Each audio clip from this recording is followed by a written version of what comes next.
What do we got here? Any good ones there? Can you ask Brian what possessed him to ever use an old 5p piece as a plectrum? Well. That's true, though, isn't it? That is true. It's a sixpenny piece, actually. It's not a Okay. 5p piece. It's a 6D piece. No. And they're right. very soft. They're made of nickel silver and have a slightly serrated edge, and it just gives you the perfect contact with the strings. You know, I tried plectrum after plectrum, pick after pick, and nothing was quite right for me. And what I wanted was something completely rigid so that I could feel everything that happened at the string in my fingers. And one day I picked up a coin, and it happened to be a sixpence, and it just did the trick. And it also has this great thing of if you angle it differently, it'll make completely different sounds. So part of my sound is the fact that it sings, it sustains the note of the guitar. But the other part is that it kind of articulates. It has the consonant sound as well, and that's a kind of splutter, which can be very much manipulated by moving your sixpence angular. And you still, to this day, use... Yeah, I use them all. They're very cheap. You've got a whole load of them? Well, they're very, very cheap. They're the cheapest picks in the world, aren't they? 6D is 2.5p. But where do you buy them from when you run out? My guitar tech has sacks of them. Yeah. Yeah, they're very easy. Makes life very easy. Sheldon in Brighton, I'd just like to say I met Brian outside Kensington High Street Cinema in 1989 when I was 16. He was bloody lovely and encouraged me into my guitar playing. He gave me his autograph and then dived into a cab, and he was wearing white clogs. Remember those clogs? Yeah, I've auctioned them all off now. Yeah. Pete the Cabbie. They told me it was bad for my spine. Is that right? Yeah, I imagine it probably is. Pete the Cabbie says, I bunked off school to see the video of We Are the Champions. Thanks for a great gig. Wow, so he was there. That's great. Pete in Gloucester, thank you, Brian. My first gig was Queen at Hammersmith Odeon, 75 when I was 14. I've been rock mad ever since, so thank you for the music and the memories.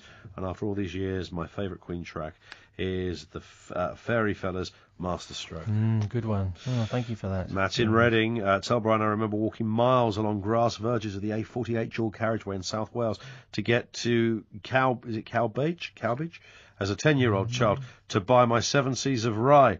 Wow. What a single! P.S. Hello over the air would be nice, says Matt, the Reading fan. Hello, Matt. God bless you. There you go. Keep on rocking. Pete says, who picked the name Queen? Well, it's Freddie's idea. We picked it together, I suppose, from a long list on which it sat. And we picked it because it got the most reaction. As simple as that. Right? We showed it to all our friends. And some of them went, oh, that's a brilliant name. And some of them went, oh, that's a really terrible name. But they all got a reaction. Always got a reaction, so we went, yeah, that's the one. Yeah, Joe in Kemp, when you built your guitar, did you get it right the first time? Well, it's not quite right, really. It's not exactly the way I drew it out, but it seems to work quite well. We were lucky, really, me and my dad together. Fantastic. We should say Brian May has gone from what remains, obviously, part of Queen, solo writing, collaborating with other artists, lyricists, singers, etc., producing, putting tracks together for other performers. But then this kind of what some might see as a complete detour, although it's not unusual for somebody to get involved in a cause, but this is sort of your own, really, isn't it? This whole, and particularly you mentioned fox hunting, and there's the whole issue with badgers and TB, and it's kind of what is interesting, I think, about this is the way you've applied yourself to this. It's not a charity as such. Nothing to gain in it for you, other than the fact that you want to bring a cause you feel really strongly about to a greater public. Yes, I think it was long overdue. It's strange, I've become very fortunate. I've met some great people working in this area. One of them is Virginia McKenna, who's the founder of Born Free. And, of course, she's worked for years and years and years to get people into the mindset that, for instance, elephants and tigers and lions are precious creatures. Yes. Not just as a race. This is not just ecology. This is, these are precious animals, thinking, feeling creatures, and they're worthy of respect and decent treatment.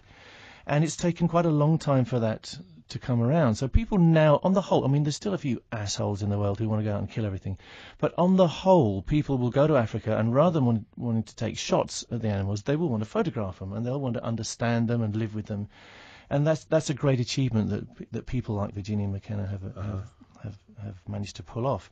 But we had this conversation, how strange it is that our own wild animals are not viewed with the same respect. We have these beautiful foxes, we have beautiful badgers, we have magnificent stags, we have otters.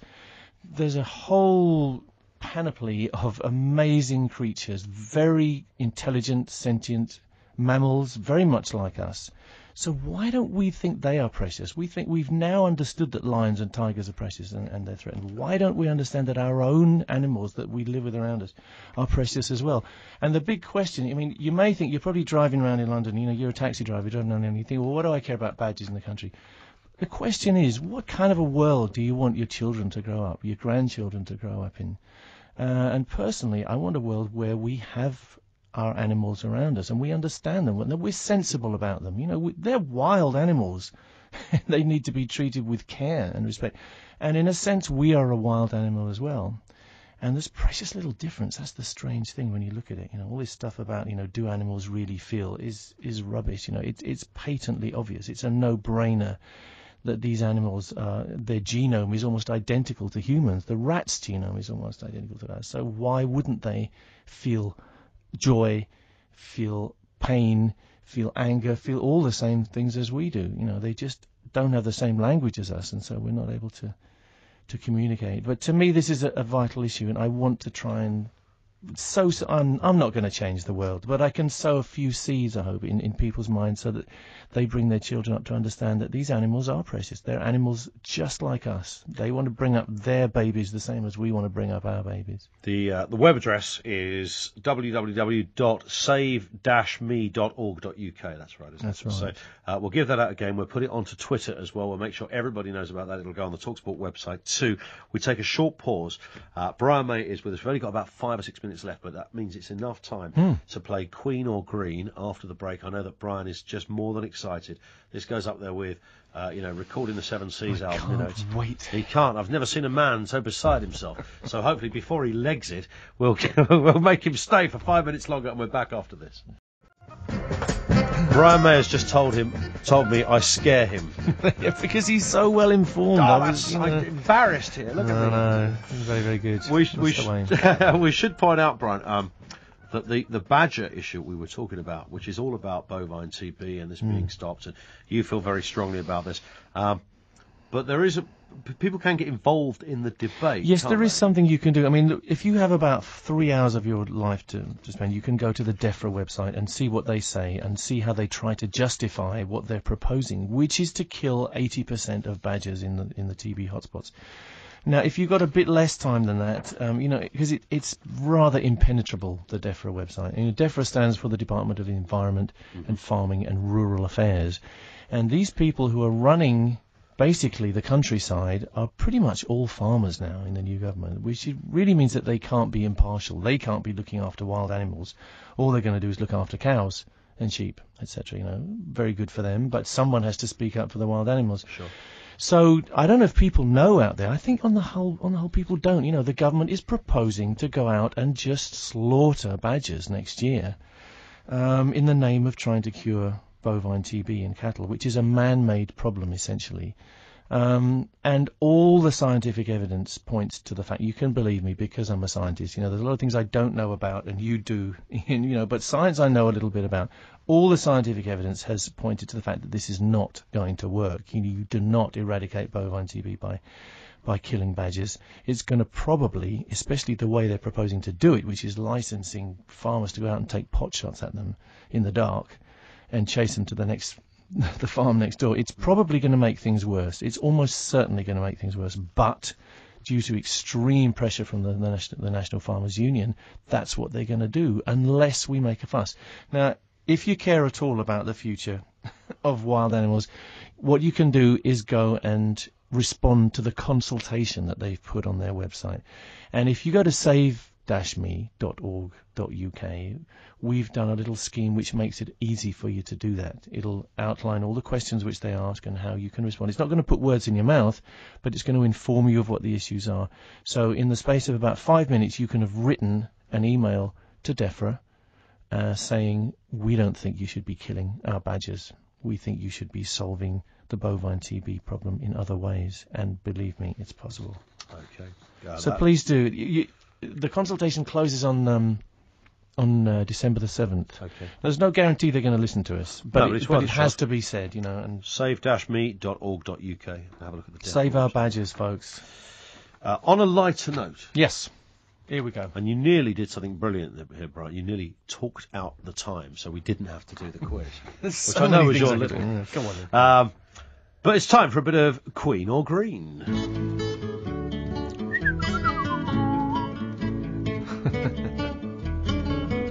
It's a nice little country. So we thought, because Brian is a man who is very fond and close to the environment in which he lives, you were just hearing him talking about many aspects of our wildlife. He is also part of Queen, and we thought, Queen or Green. So, we can offer you a question on each. If you select a Queen question, you will hear this noise. She's a killer queen, which is reasonable. If you select a Green question, you'll hear this noise. I want to ride my bicycle. Yeah, you see, you didn't realise how prophetic Marvellous. you were back then. So what do you want to start with? Which one do you want? I'll take a Green question. A Green. I want to ride my bicycle. All right, here we go. What is a baby fox called? A cub. There you baby go. fox is a cub. 1 out of 1 for Thank Brian. you so much. And we've been rescuing them. I'm so happy that I'm involved with a rescue scheme for badgers, and that's in a sense how I got into this. That's where we started. Apparently sometimes they're called kits or pups. Yes, they can be. Pup is normally applied to the dog, but of course there's very little difference between a dog and a fox. Of course. And if you watch The Fox and the Hound, it's very much brought home to you. Indeed. Okay, next question. Queen or Green? Okay, Queen. I'm going to regret this. No, you'll be all right with this. Here we go. Which year were Queen inducted into the Rock and Roll Hall of Fame? Good Lord, people who know about these things, care about these things. I don't know. God. Into the American Hall of Fame? Oh, that's a good point. Which one? Because there's an English one and an American. Well, I'm going to. I think the American one was about 2002. It's 1 year out. It's 2001. Ah, well, you see, that's close, you see. That means you have to miss one gig as punishment. Well, I'm going Green from now. That'll teach me a lesson. You're going to go Green next? Yeah, all right. Green. There we go. Right, electric cars are clearly the way ahead. But which is more fun to drive? A plug-in, four-wheeled electric toss machine or an Audi R8 Spider? I don't know, I haven't driven either of those. I don't know, really. The answer is an R8 Spider, Brian. Thank you so much. Do you want another Queen question? Yeah, go on. All right, let's have a Queen question. There you go. What is the 4th track on the album A Night at the Opera? Oh, Jesus Christ. Isn't that funny? I don't listen to Queen albums. There's no way you'd know. Tell me, what's the 4th track on the album? It is You're My Best Friend. Okay. Yeah, whatever. Do you want a Green question? Yeah, go on. Let's have a Green question. Actually, I think we ask you this in the name of education. Who are the good guys, the grey squirrels or the red squirrels? This is a very interesting question because there are no good guys and no bad guys in the red squirrel and grey squirrel story. It's all very, very silly. Yes, we hear of this, and I know they want to poison all the grey squirrels in Cornwall because they want to reintroduce the red squirrel. Now, why are we doing this? It's got a nicer colour. Is it because we want to say, oh, look, there's a red squirrel?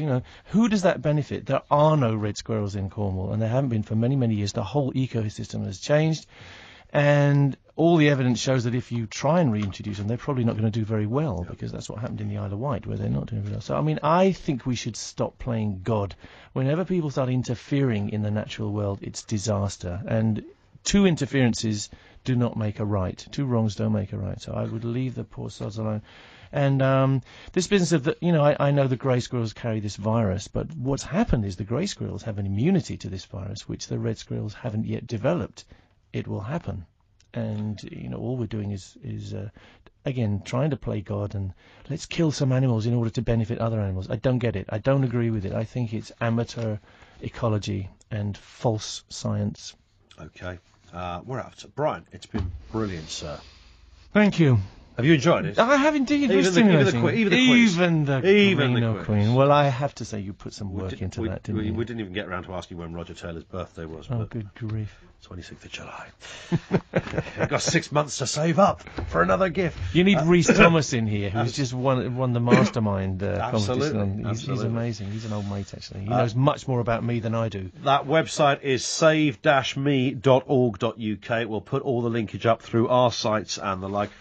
Brian, thank you, sir. Nice to see you. Thanks, Brian God May with bless us you. on talkSPORT. Duncan's next. Yeah.